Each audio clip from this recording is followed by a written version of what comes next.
বহু বছর আগেকার কথা, একটি গ্রামে একজন কৃষক থাকতো।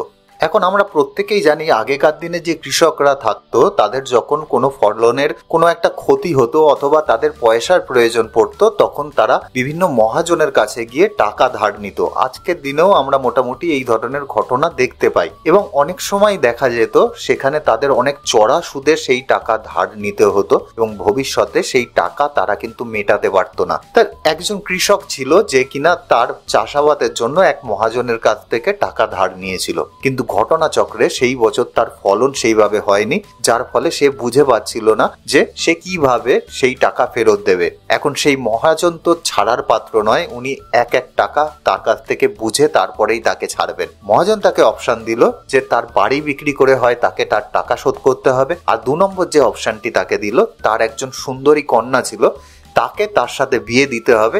যদি সেই মেয়ে তার সাথে বিয়ে করে তাহলে তার সমস্ত ধরনের ঋণ উনি মুকুব করে দেবেন।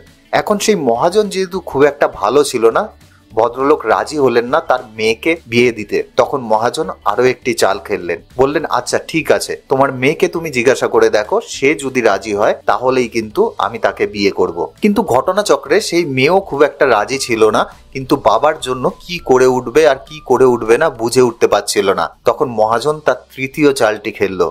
মহাজন বলল, আমি একটা ব্যাগের মধ্যে 2টো পাথর রেখে দেব, একটি থাকবে সাদা পাথর আর একটি হলো কালো পাথর। তোমার মেয়ে ওই 2টো পাথরের মধ্যে থেকে একটি পাথর তুলবে, যদি সে সাদা পাথরটি তোলে তাহলে তোমার সমস্ত ঋণ আমি শোধ করে দেব, তাকে আমাকে বিয়েও করতে হবে না।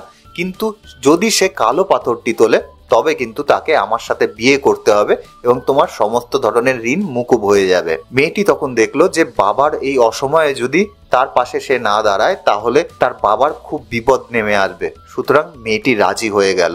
এবার মহাজন একটি ব্যাগের মধ্যে 2টি পাথর ভরল, কিন্তু সেই বুদ্ধিমান মেয়েটি ভালো করে খেয়াল করে দেখলো তার মধ্যে উনি 2টো কালো পাথরই রেখে দিয়েছেন। অর্থাৎ মেয়েটি যেই পাথরই তুলুক না কেন তাকে সেই মহাজনের সাথে বিয়ে করতেই হবে। এখন মেয়েটির কাছে কয়েকটি অপশানই পড়েছিল। 1 নম্বর হলো মহাজনের কথা মেনে নিয়ে তার সাথে বিয়ে করে নেওয়া, কেননা সে যেই পাথরই তুলুক না কেন সেই পাথরটি কালো বেরোবে। 2 নম্বর হলো সবার সামনে মহাজনের আসল রহস্য ফাঁস করে দেওয়া, কিন্তু এতে তার বাবার সমস্যার সমাধান কিছুই হবে না। আর 3 নম্বর হলো সমস্ত কিছু জেনে সমস্ত কিছু স্বীকার করে নেওয়া, কেননা এতে তার বাবার স্বাধীনতা বজায় থাকবে।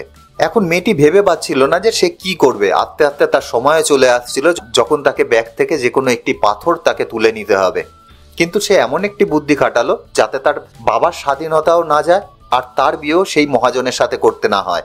সে ব্যাগের ভেতর হাত দিয়ে মুঠো করে একটি পাথরকে তুললো আর এমন একটা ভান করলো যে সে পাথরের রংটি দেখতেই পারেনি, তার আগেই সেই পাথরটি তার হাত থেকে পড়ে গেছে। বাকি লোকেরাও দেখতে পারলো যে তার হাত থেকে পাথরটি পড়ে গেছে এবং যেখানে পাথরটি পড়ে গেছে সেখানে আরো অনেক পাথর রয়েছে, তার মধ্যে কালো পাথর ছিল না সাদা পাথর ছিল, বাকিদের বোঝার কোনো উপায় ছিল না। তখন মেয়েটি বলল, আচ্ছা ঠিক আছে, যখন হাত থেকে পড়েই গেছে ব্যাগের মধ্যে কোন রঙের পাথর আছে দেখা যাক। যদি ব্যাগের মধ্যে কালো রঙের পাথর থাকে তাহলে আমরা সবাই বুঝতে পারবো যে সেটা সাদা রঙের পাথর আমি তুলেছিলাম, আর ব্যাগের মধ্যে যদি সাদা রঙের পাথর থাকে তার মানে আমি কালো রঙের পাথর তুলেছিলাম। আর আমরা সবাই জানি মহাজন 2টো কালো পাথরই তার মধ্যে রেখেছিল, সুতরাং মহাজনকে কালো পাথর বের করেই দেখাতে হলো এবং সেই মেয়েটি দুদিকই বজায় রাখলো। তা বন্ধুরা, ছোট্ট গল্প, কিন্তু এই ছোট্ট গল্প থেকেও আমরা আমাদের জীবনের অনেক শিক্ষা নিতে পারি। এমন অনেক সময় আসে যখন আমাদের চারিদিকের দরজা বন্ধ হয়ে যায়, কিন্তু আমরা যদি একটু বুদ্ধি খাটিয়ে মাথা শান্ত রেখে ভাবি তাহলে হতে পারে সেই সমস্যা থেকে বেরোনোর একটা পথ আমরা পেতে পারি।